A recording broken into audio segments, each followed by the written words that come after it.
10 de mayo de 1940 se produjo una extraordinaria coincidencia. El mismo día en el que Hitler ponía en marcha la ofensiva relámpago sobre el oeste de Europa, Churchill era nombrado primer ministro de Gran Bretaña. Casualidades del destino.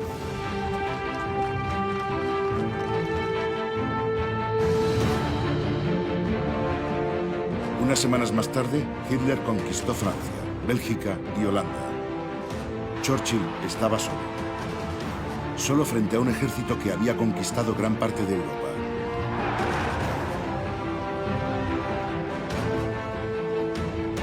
Pero se negaba a rendirse. Defenderemos nuestra isla, cueste lo que cueste. Lucharemos en las playas y en los lugares de desembarco. Jamás nos rendiremos. Podrán reprimirnos. Incluso podrán matarnos. Pero jamás capitularemos. De 1940 a 1945, Hitler y Churchill dedicaron cada minuto de su existencia a acabar el uno con el otro. Dos personalidades totalmente opuestas que se enfrentaron, prometiendo la victoria a sus respectivos pueblos.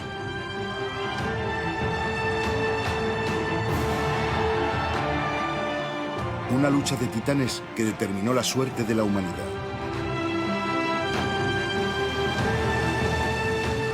Bajo el estruendo de las bombas, los ríos de sangre y los muertos, estos dos jefes militares fuera de lo común parecían fundirse con sus naciones. Su enfrentamiento, sin duda el más importante de la época contemporánea, es el de dos mundos posibles. ¿Cómo llegaron ahí? ¿Cómo unió el destino a dos hombres tan diferentes y al mismo tiempo tan parecidos en la ofensiva militar final? Hitler contra Churchill, el combate del águila y el león.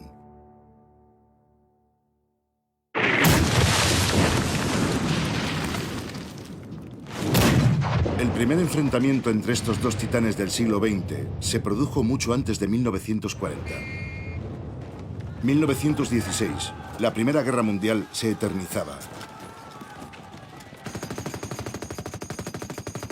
Hasta entonces ya habían muerto más de 2 millones de soldados. La Primera Guerra Mundial era una auténtica carnicería. Desde una fría trinchera de Artois, un oficial británico escribió a su mujer: suciedad, desperdicios por todas partes, tumbas desperdigadas con restos de cuerpos humanos asomando por el suelo. Bajo el sonido incesante de los fusiles, de las metralletas y el silbido de las balas que pasan por encima de nuestras cabezas. En medio de este decorado, húmedo, frío y con toda clase de incomodidades, he sentido una satisfacción y una alegría que hacía meses que no experimentaba.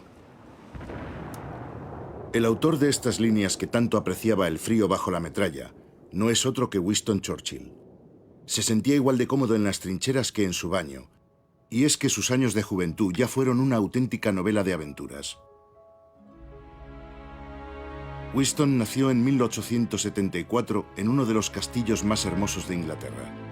Hijo de una estadounidense y de un noble inglés, el pequeño Winston estaba acostumbrado a que le hicieran todo.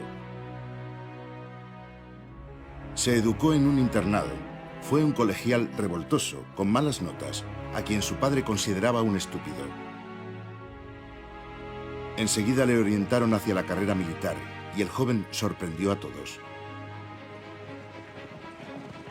Destacó en el combate en 3 guerras coloniales en los confines del imperio: India, Sudán y Sudáfrica. De regreso a Gran Bretaña, el intrépido húsar entró en el Parlamento y ocupó numerosos cargos políticos.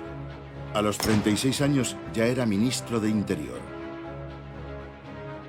Ambicioso y dotado de una elocuencia sorprendente, al año siguiente fue nombrado ministro de la Marina de Guerra, que se convirtió en uno de los puestos más prestigiosos del mundo al estallar la Primera Guerra Mundial. Pero su ascensión se interrumpió bruscamente. En 1915 cometió un error irreparable. Ensombreció su carrera política con un desembarco desastroso en el estrecho de los Dardanelos, en Turquía, con el fin de atacar a Alemania por la retaguardia.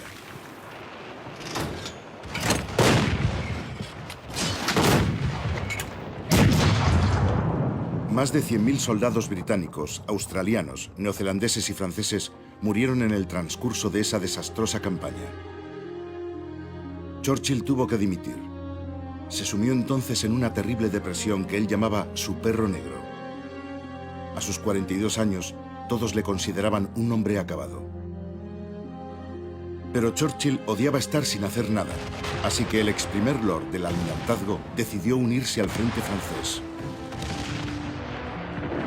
Fue destinado a un batallón escocés que luchaba en Flandes. Le gustaba la batalla y el sonido de los cañones, porque le permitían mantener a raya a sus dos enemigos más temidos, la inactividad y la depresión. En las largas horas que transcurrían entre un asalto y otro, Churchill se hartaba de whisky, escribía, se bañaba y muy cerca de la primera línea de frente se dedicaba a su gran pasión, la pintura.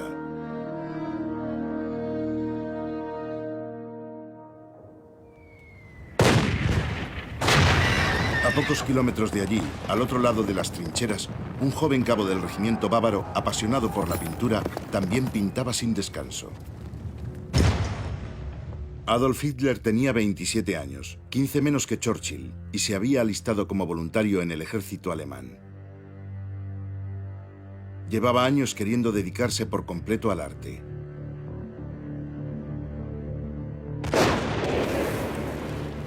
Era oficial de enlace en las trincheras de Flandes. Tenía que llevar mensajes de una posición a otra en medio del fuego cruzado y de los obuses. Era su primera guerra y creía que por fin había encontrado su sitio. El joven austríaco había estado errando durante años.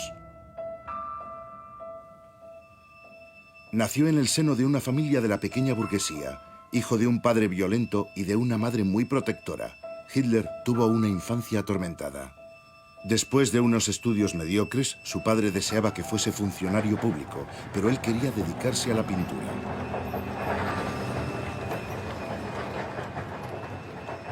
Hitler suspendió en 2 ocasiones el examen de acceso a la Academia de Bellas Artes de Viena. Desmotivado, iba tirando gracias a la venta de algunos cuadros. El 2 de agosto de 1914, como por obra de la divina providencia, estalló la guerra. Hitler estaba en Múnich, eufórico. Un tiempo después escribió: «Me invadió un entusiasmo irresistible, me arrodillé y di gracias al cielo con el corazón rebosante de alegría por brindarme la oportunidad de vivir en esa época». El conflicto sacó al pintor fracasado de su desencanto. De este modo, el cabo Hitler y el teniente coronel Churchill se encontraron frente a frente en la Primera Guerra Mundial. El entorno y su nacionalidad eran distintos, pero en las trincheras tenían algo en común. El olor de la pólvora y de la pintura ejercía sobre ellos un efecto reparador. Hitler se olvidaba de la muerte prematura de sus padres y de sus fracasos para entrar en Bellas Artes. Churchill ahogaba su pena por el fracaso de los Dardanelos y quizás también se olvidaba de su padre, que siempre le había desacreditado. Los 2 intrépidos soldados destacaron en el campo de batalla. Hitler fue condecorado con la Cruz de Hierro de primera clase. Distinción que luciría toda la vida.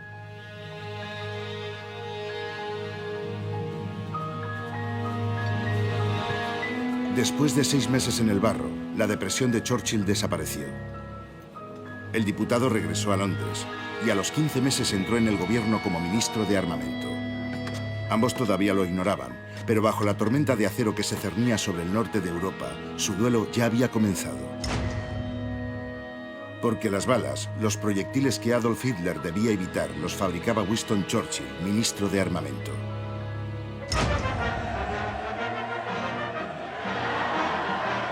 En noviembre de 1918 se firmó el armisticio. Alemania había perdido. El mundo entero celebró la victoria. Churchill recuperó su sitio y su rango en Gran Bretaña. El ministro de Armamento consiguió algunas hazañas. Inquieto y apasionado, supo gestionar la producción de munición y la de los carros de combate cuya invención había respaldado y que resultaron decisivos en muchas batallas.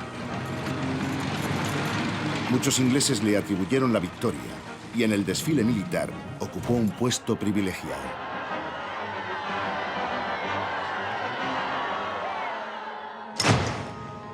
Mientras que para Churchill todo era luminoso, para Hitler todo eran sombras.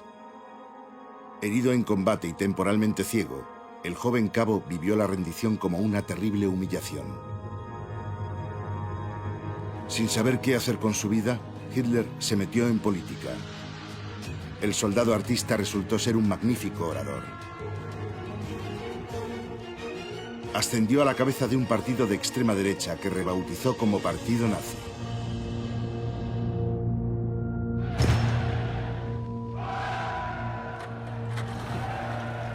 Hitler tenía prisa. Intentó un fallido golpe de Estado. Fue encarcelado. En prisión escribió su libro-programa Mein Kampf, Mi lucha, en el que enunciaba su ideología racista y antidemocrática. La cárcel lo catapultó a la cabeza del partido y le sirvió de trampolín. Estaba convencido de que pronto tomaría el poder.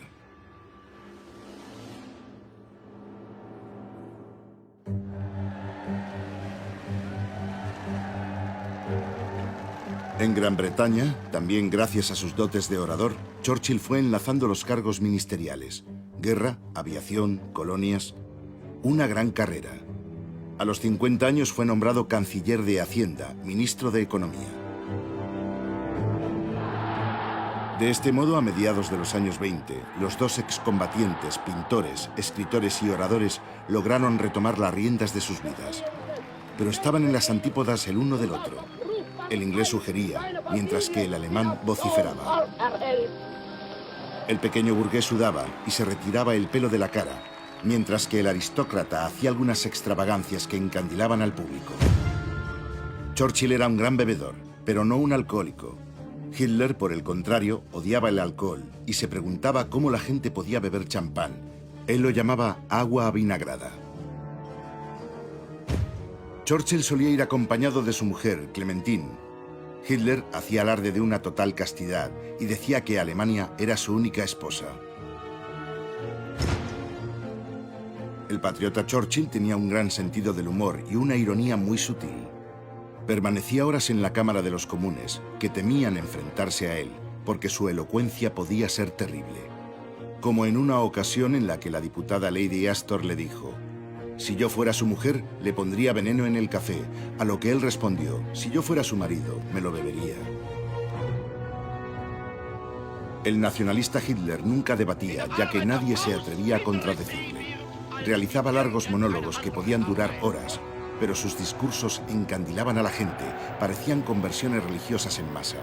Cuanto más hablaba, más adeptos ganaba. A finales de la década de los años 20, ambos formaban parte de las personalidades públicas más relevantes de sus países. Pero un acontecimiento iba a cambiar sus destinos.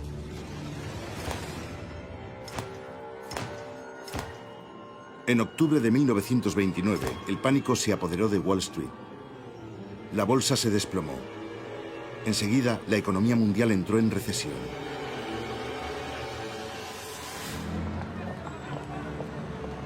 En Gran Bretaña, el gobierno conservador fue derrotado. Winston perdió el Ministerio de Economía. Su desastrosa gestión del tesoro le valió las críticas de toda la clase política. Ya nadie confiaba en él.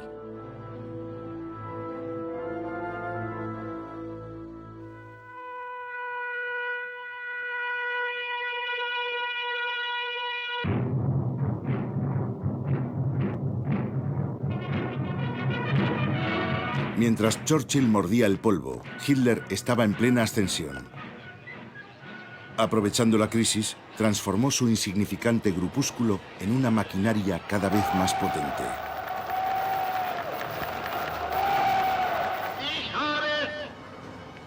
He tenido la energía y la fortaleza necesaria para que 1000 hombres de hace 10 años sean hoy 14 millones. Y esos 14 millones de hombres, mañana serán 20 o 30 millones. Hitler comprendía mejor que nadie la frustración de los alemanes y la humillación de la derrota.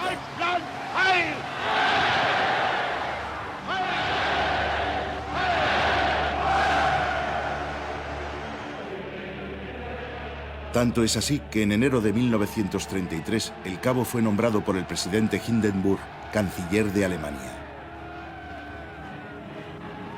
9 años después de su fallido golpe de Estado, el agitador conseguía llegar a la cima.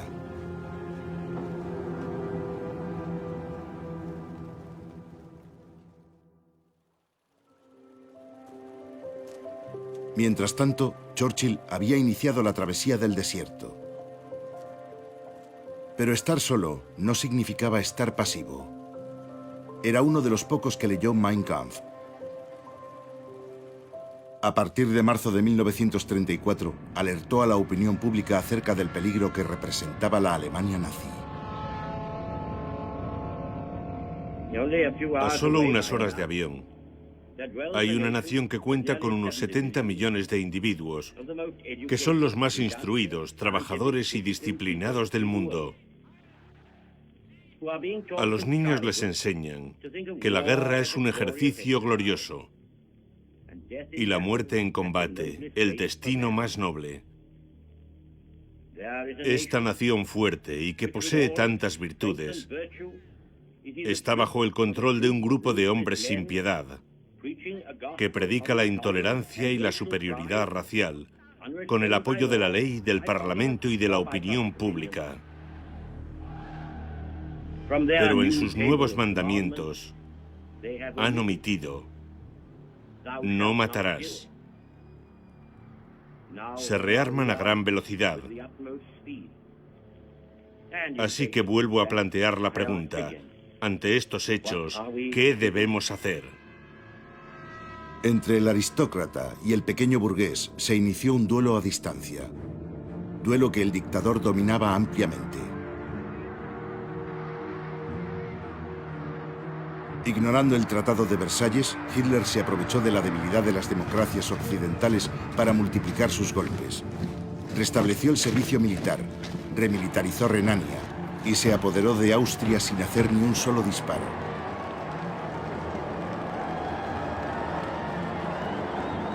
En 1938, Hitler reivindicó el territorio de los Sudetes en Checoslovaquia.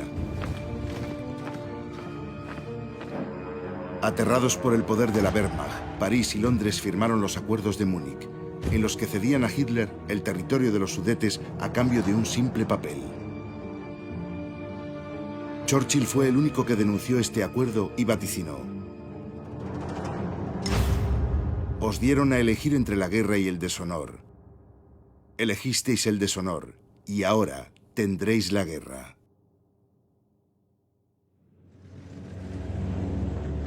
Bastaron 6 meses para que Hitler violara los acuerdos de Múnich. En marzo de 1939, su ejército invadió lo que quedaba de Checoslovaquia y entró triunfalmente en Praga. Desde el Castillo de los Reyes de Bohemia, Hitler saboreaba su victoria mientras contemplaba la ciudad.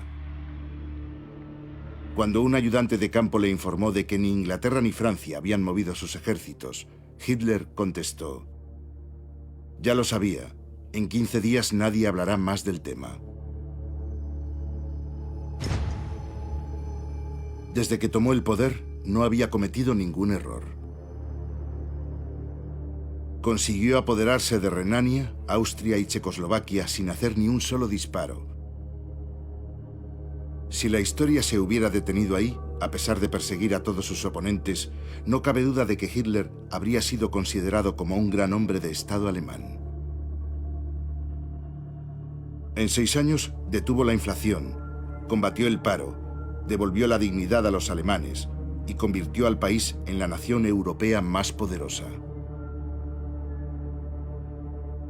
Y si la historia se hubiera detenido ahí, el aristócrata Churchill habría sido considerado como un político con grandes dotes para la oratoria, pero demasiado impulsivo, que arruinó su carrera al igual que hizo su padre.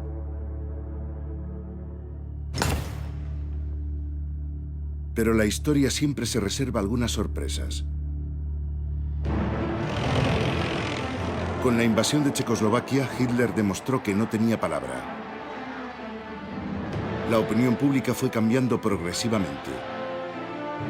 Los ingleses comprendieron que Churchill estaba en lo cierto sobre las intenciones de Alemania. Cuando unos meses más tarde, en septiembre de 1939, estalló la guerra, Churchill, el político fracasado, volvió al primer plano. 25 años después de su humillante expulsión por el desastre de los Dardanelos, le volvieron a nombrar primer Lord del Almirantazgo.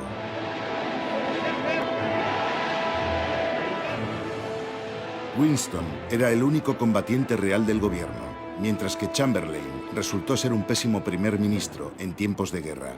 Las consecuencias no se hicieron esperar. Adiós, señor Chamberlain. Gracias por todo. Demos la bienvenida al primer ministro, el señor Churchill.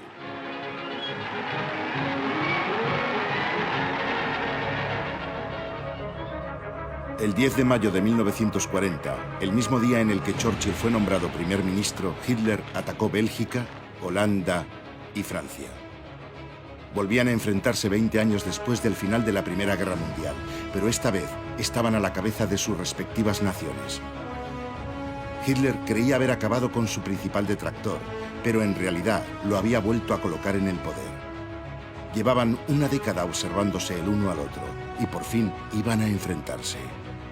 Churchill había estado más de 10 años alejado de la vida política. Soñaba con este momento desde hacía tiempo y era comprensible, ya que era la prueba que podía rehabilitarlo. Hitler llevaba casi 7 años adoctrinando a su pueblo. Churchill solo disponía de unos días para encontrar las palabras que dieran el valor necesario al suyo para resistir contra viento y marea.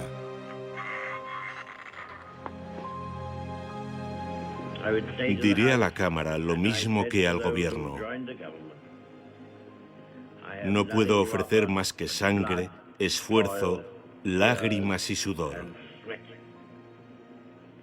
Nos espera una prueba de lo más cruel. Nos esperan muchos largos años de lucha y sufrimiento. ¿Cuál es nuestra política?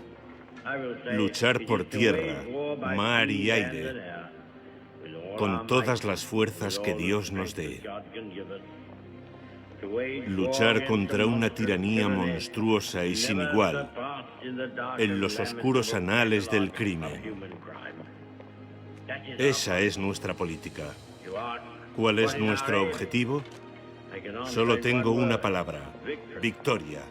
Victoria a toda costa. Victoria a pesar del terror. Victoria al final del camino, por largo y difícil que sea.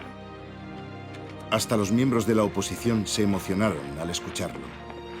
El pueblo británico, igual que el pueblo francés, estaba dividido entre el miedo, el derrotismo y el instinto de supervivencia. El valor estaba latente, había que despertarlo, y eso es lo que hizo Churchill. Sin embargo, aquella noche el primer ministro dudó. La gente le saludaba y le gritaba: «Buena suerte, Winnie, que Dios te bendiga». Pero en privado Churchill se fundió en lágrimas y le confesó a uno de sus generales: «Pobre gente, confían en mí y durante mucho tiempo solo podré ofrecerles desastres».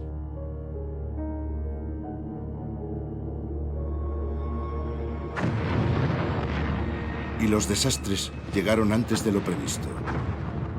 Hitler había desarrollado una técnica de guerra relámpago muy eficaz. Miles de tanques de la Wehrmacht, respaldados por la aviación, penetraron en Francia y sembraron el caos. En unos días, las autoridades capitularon.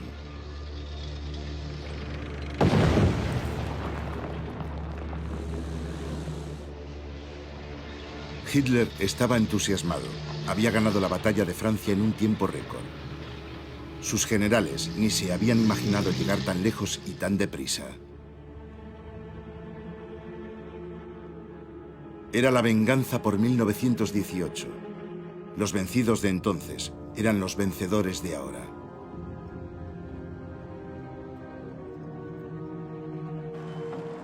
Decididamente Hitler era un dios de la guerra. Con Francia derrotada, Churchill estaba más solo que nunca. El enfrentamiento era inevitable. Comenzó la batalla de Inglaterra. A partir del 12 de agosto de 1940, cientos de bombarderos escoltados por cazas de la Luftwaffe bombardearon todos los objetivos militares del sur de Inglaterra. Comenzó una terrible batalla en el cielo entre los Messerschmitt alemanes por un lado y los Spitfires y los Hurricanes británicos por otro.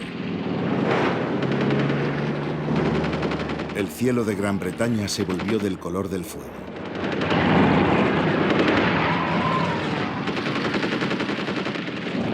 La Royal Air Force aguantaba, pero al cabo de unos días la situación se volvió crítica.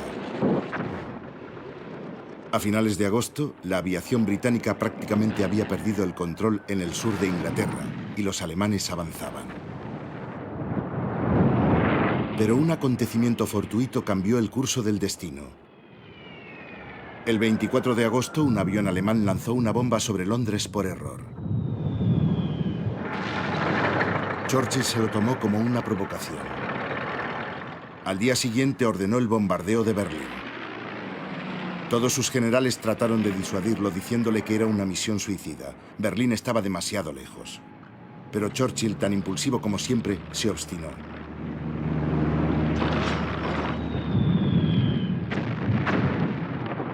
Solo un puñado de pilotos consiguió lanzar su bomba sobre la periferia de la capital del Reich. La arriesgada misión enfureció a Hitler. El Führer ordenó a su aviación abandonar los objetivos militares. Tenían que destruir las grandes aglomeraciones británicas. Había comenzado el Blitz, o guerra relámpago.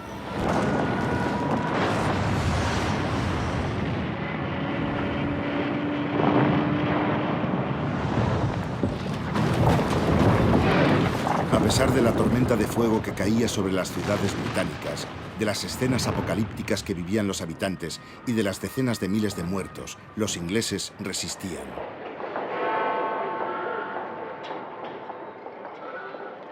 Al día siguiente de los bombardeos, los londinenses, con su característica flema británica, fueron a trabajar como si no hubiera pasado nada. El eslogan de moda era «London can take it». Londres puede aguantar.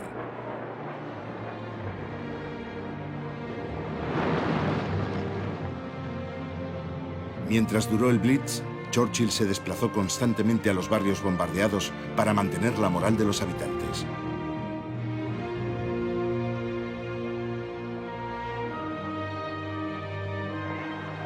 Hitler estaba convencido de que la moral de los británicos se desmoronaría y su jefe con ellos. Pero se produjo justamente el efecto contrario.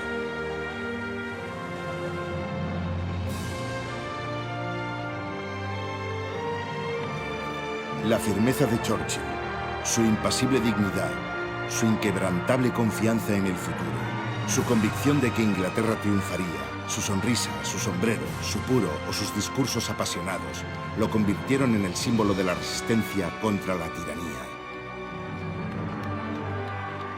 Defenderemos nuestra isla, cueste lo que cueste. Lucharemos en las playas, lucharemos en los desembarcos, lucharemos en los campos y en las calles, lucharemos en las colinas y jamás nos rendiremos. A Hitler le apoyaba su pueblo y a partir de entonces a Churchill le iba a apoyar el suyo.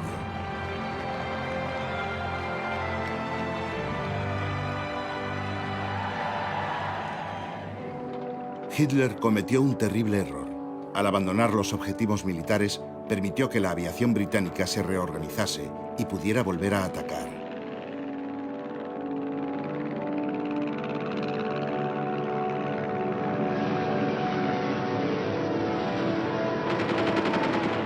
Provocaron una masacre.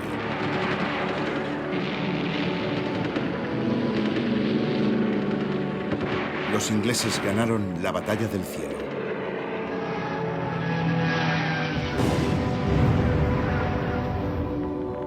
Churchill ganó la batalla de Inglaterra porque actuó de forma impulsiva, utilizando una estrategia de aficionado. Y Hitler la perdió porque hizo lo mismo. Aunque murieron 23.000 personas, el Reino Unido no fue invadido. Fue la primera derrota de Hitler. Churchill le había plantado cara.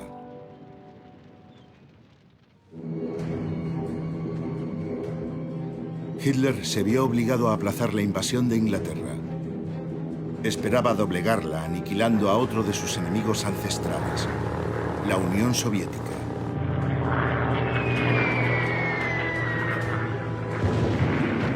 En junio de 1941, 3 millones de soldados alemanes invadieron Rusia con el respaldo de la aviación. La Operación Barbarroja comenzó de forma fulminante.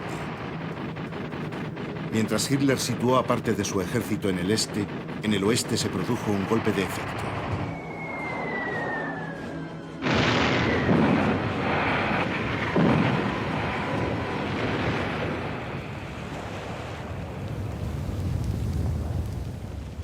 En diciembre de 1941, Japón atacó la base estadounidense de Pearl Harbor.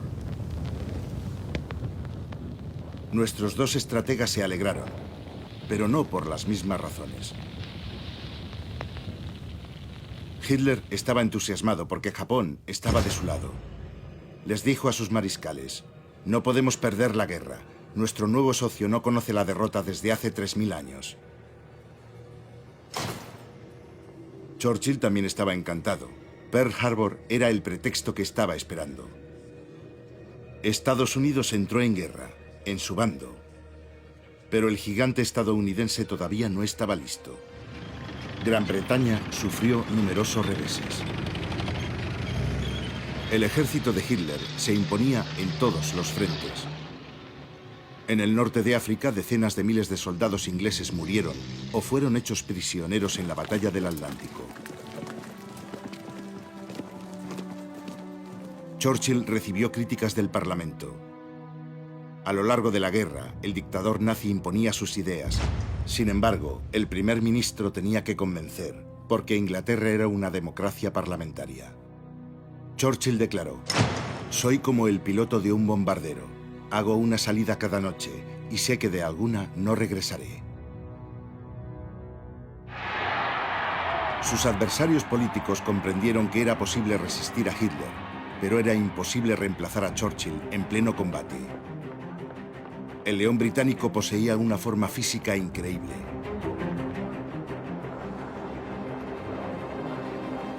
Un general afirmó: Winston hace un trabajo colosal y siempre está de buen humor. Entiendo perfectamente por qué todos los que le rodean le son fieles. Dedica cada hora a ganar la guerra. No da muestras de fatiga y parece estar en mejor forma que muchos políticos que trabajan menos que él.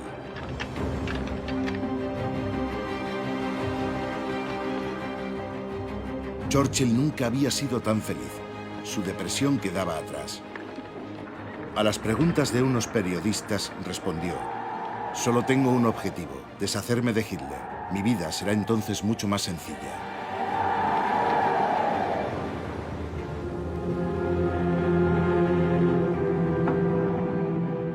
En el frente del este, la Wehrmacht había perdido a decenas de miles de hombres, pero había sobrevivido al invierno. La tenacidad de Hitler había dado sus frutos. Todos los generales estaban de acuerdo. La determinación del Führer salvó al ejército alemán de una derrota. Hitler asignó nuevos objetivos a sus tropas: Stalingrado y el Cáucaso. El estratega autodidacta era optimista y afirmó: ahora que hemos dejado atrás enero y febrero, nuestros enemigos ya pueden olvidarse de vernos correr la misma suerte que los ejércitos de Napoleón. El equilibrio volverá a restablecerse. Pero para restablecer ese equilibrio, Hitler no coordinó sus ofensivas con las de sus aliados japoneses e italianos. Ni siquiera informó a Mussolini de la invasión de la URSS. Para Hitler, la guerra era un deporte individual.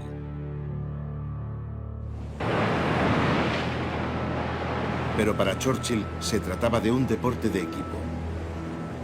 no paraba de ir y venir al encuentro del capitalista Roosevelt y del comunista Stalin para conseguir una coalición invencible.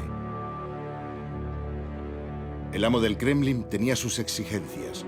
Reclamaba la apertura de un nuevo frente en Europa para aliviar al Ejército Rojo. Winston seguía muy afectado por el desembarco de los Dardanelos y no quería. Pero para acabar con el Reich, el viejo león superó sus miedos. En secreto convenció a Stalin y a Roosevelt para atacar primero el punto débil de las fuerzas del eje, el norte de África.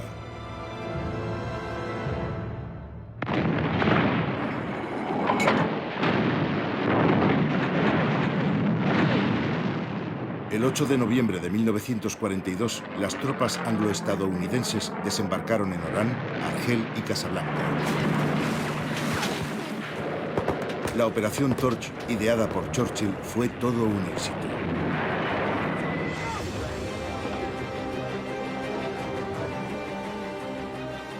El ejército de Hitler ya no avanzaba en el frente ruso y se preparaba para afrontar un nuevo invierno.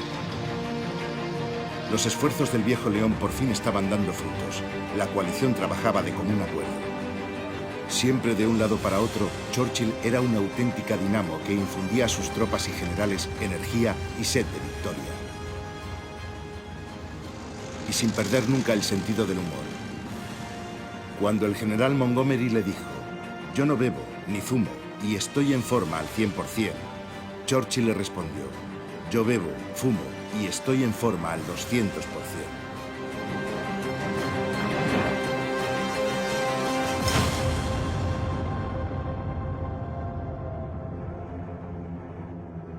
Hitler no podía admitir la derrota.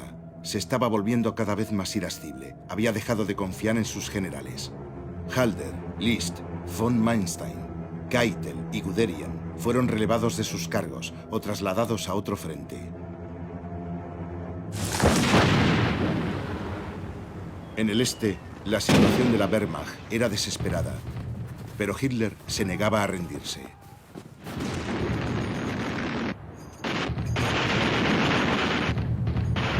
Su obstinación provocó en Stalingrado la mayor derrota de la historia militar alemana. Las fuerzas del eje perdieron 400.000 hombres, entre muertos, heridos y prisioneros. Desde el golpe de Estado y después de 23 años de ascensión, empezaba el declive de Hitler.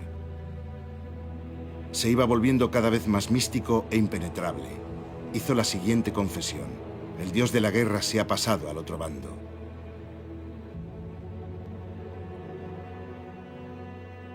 Si Hitler estaba perdiendo la guerra, Churchill perdía su liderazgo.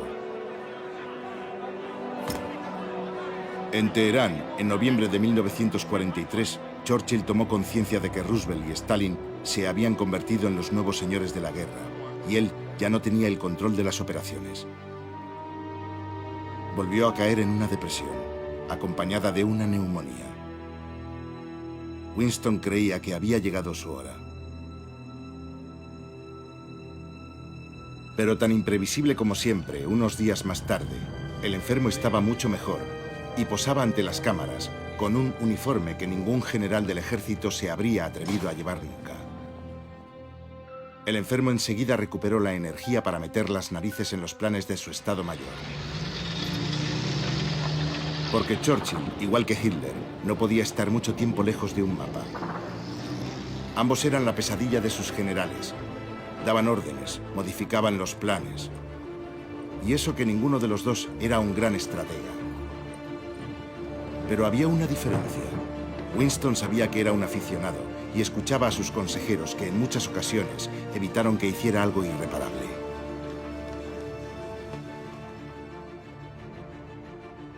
Sin embargo, a fuerza de purgas, Hitler había silenciado a sus generales y nadie se atrevía a contradecirle, aunque se sucedieran las catástrofes. Desde el principio de la guerra, Alemania había perdido 3 millones de hombres, y lo peor estaba por llegar. Se aproximaba el desembarco. El Führer nunca se replanteaba sus ideas, así que anunció: el mundo occidental plutocrático puede intentar hacer un desembarco cuando quiera, pero fracasará.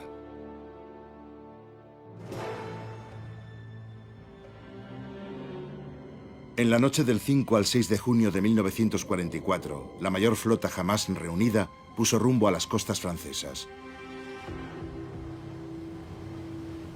Hitler se acostó a las 4 de la madrugada. A las 6, la flota fue detectada y comenzó el combate. Los generales alemanes llamaron inmediatamente al Estado Mayor porque temían que se tratase de la tan temida invasión. Solicitaron refuerzos para impedir cualquier desembarco. Pero el general Jodl no quiso despertar al Führer para pedirle la autorización. Nunca hay que despertar a un dictador cuando duerme, y menos aún a Hitler.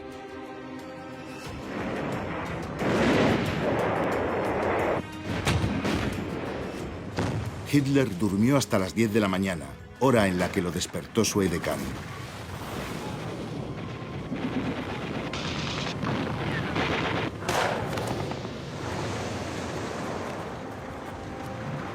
Hasta las 14:30 horas, Hitler no dio la autorización para el envío de refuerzos. Es decir, 8 horas después de que la flota hubiese sido localizada. Pero ya era demasiado tarde. El miedo al dictador y su negativa a compartir el mando no hicieron más que acelerar el éxito del día D. Churchill respiró aliviado. Seguía sintiendo la misma atracción de siempre por el olor de la pólvora, así que fue a visitar las playas. Winston Churchill ha visitado Normandía. La visita ha sido breve.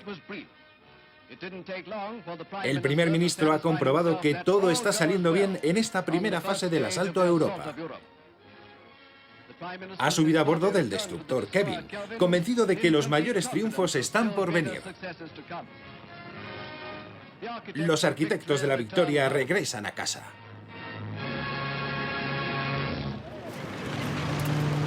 Pese al éxito del desembarco aliado, el dictador no admitía la derrota. El 16 de diciembre, ante el estupor de los aliados, 1.900 cañones abrían fuego en el sector de las Ardenas. En las primeras horas, el efecto sorpresa superó las expectativas del Estado Mayor alemán.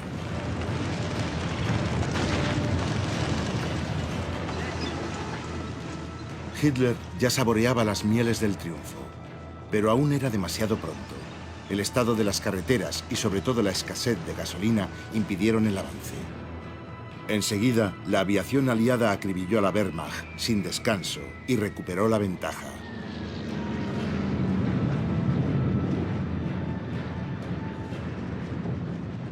En el cuartel general de Hitler reinaba la preocupación. Göring le sugirió firmar un armisticio. La guerra está perdida, le dijo. A lo que Hitler replicó: le prohíbo que tome cualquier decisión sobre este tema. Si incumple mis órdenes, le mandaré fusilar.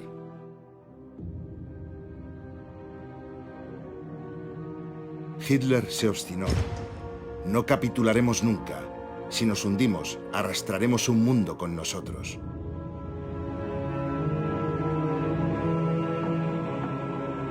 El Führer puso todas sus esperanzas en el fracaso de la coalición aliada. Les dijo a sus generales: llegará un momento en el que la tensión entre los aliados será tan grande que abrirá una brecha entre ellos. Todas las coaliciones de la historia se han desmoronado tarde o temprano. Hay que esperar el momento adecuado. Churchill confiaba en evitar ese desastre. En la conferencia de Yalta de febrero del 45, igual que en Teherán, el viejo león transigió astutamente para que no se debilitase la gran alianza de la que había sido artífice. Renunció a proteger a Polonia de la influencia soviética. Ya notaba el declive del Imperio británico, pero era el precio que había que pagar por la unión contra Hitler.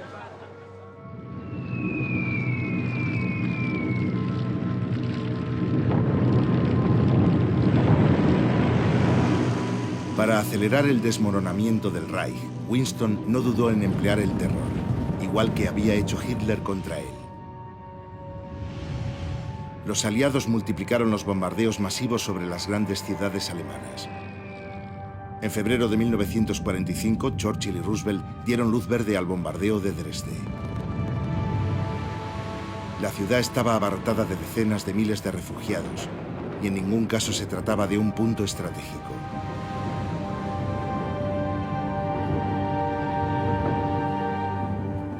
Hubo más de 40.000 muertos. Nada justificaba esta destrucción.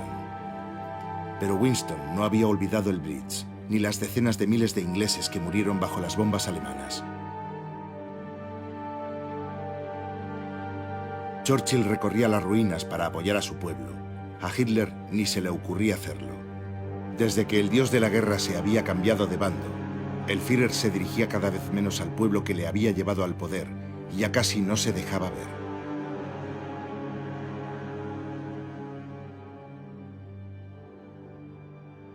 En marzo de 1945 apareció por última vez en las noticias. El águila se había convertido en buitre. Un Hitler encorvado, deteriorado, con Parkinson, animaba a los miembros de las juventudes hitlerianas a resistir hasta el final.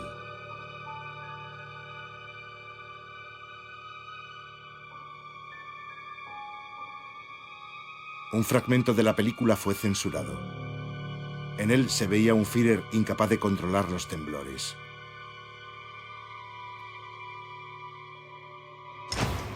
Hitler se hundía, y mientras tanto su régimen proseguía.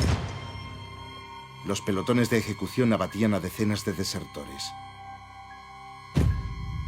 En los campos de exterminio, los deportados eran masacrados u obligados a realizar inmensas marchas de la muerte, con el fin de exterminar hasta el último de ellos.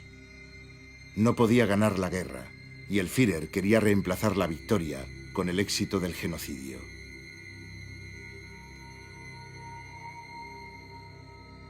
En Alemania, Hitler promulgó la Orden Nerón, que mandaba destruir todas las infraestructuras del Reich: transporte, electricidad y abastecimiento. Después de exterminar a judíos, eslavos y cíngaros, Hitler pretendía dejar morir incluso a su pueblo, como si quisiera hacer desaparecer a todos los testigos del apocalipsis al que había conducido a Alemania. Si perdemos la guerra, no me importa que el pueblo perezca. No contéis conmigo para derramar ni una sola lágrima, no se lo merece, declaró.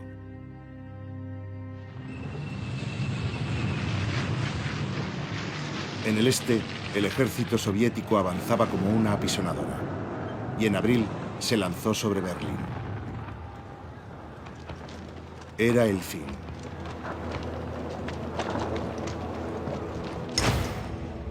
Hitler acababa de celebrar su cumpleaños. Tenía 56 años y parecía un anciano. El Führer se refugió en su búnker y dictó su testamento político. Las primeras palabras fueron para Churchill, el único que en 1940 se atrevió a plantarle cara, el mismo que había provocado su derrota. Al negarse a entenderse conmigo, Churchill ha llevado a su país a una política de suicidio. Al principio de esta guerra me esforcé en actuar como si Churchill fuera capaz de comprender esta gran política. Pero él llevaba demasiado tiempo vinculado a los judíos. Mi idea era tratar con indulgencia a los ingleses para no crear algo irreparable en el oeste. El águila derrotada formuló su última voluntad. Quiero que en mi tumba figure el siguiente epitafio: fue víctima de sus generales. Hitler se casó con Eva Braun y el 30 de abril de 1945 se suicidó en su búnker. Radio Berlín anunció que Hitler había muerto luchando hasta el último aliento contra el bolchevismo. Churchill, que era un antibolchevique convencido, comentó: yo creo que tenía toda la razón para morir de esta forma. Winston tuvo la última palabra.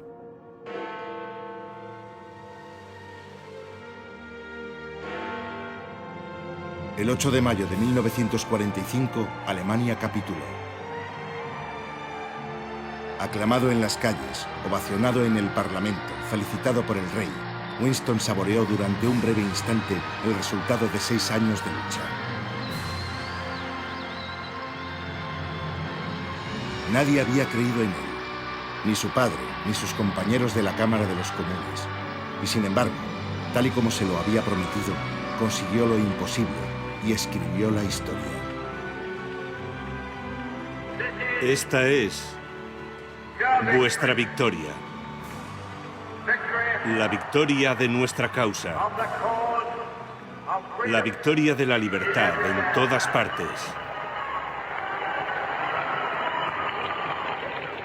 A lo largo de nuestra extensa historia, este es el día más importante de todos.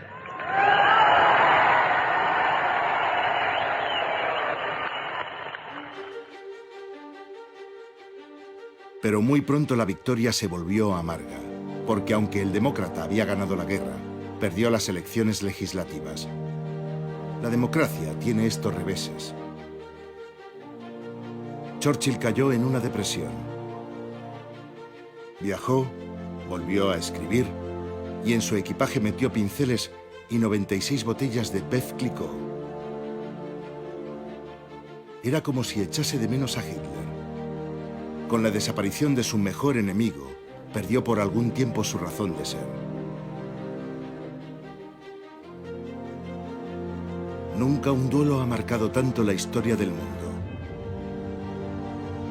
El águila era el veneno y el viejo león fue el antídoto. ¿Qué queda de su enfrentamiento? Hitler será recordado siempre como uno de los hombres más crueles que ha habido nunca en la Tierra.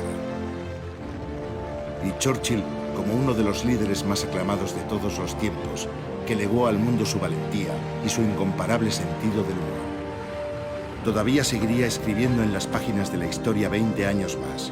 Winston, el primer ministro y Premio Nobel de Literatura. Siempre echó de menos el olor de la pólvora y el ritual del combate. Mucho después de la guerra, unos periodistas preguntaron a Churchill qué año le gustaría volver a vivir. Él contestó, 1940, ahora y siempre.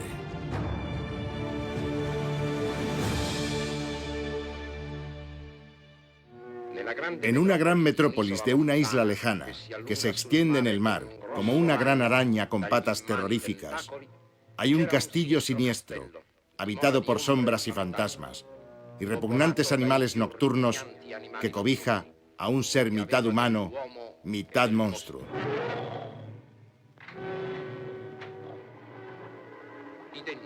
Cada vez que quería aparecer delante de los hombres, se preparaba una poción mágica, con unos ingredientes apetitosos, pero peligrosos, y se transformaba milagrosamente.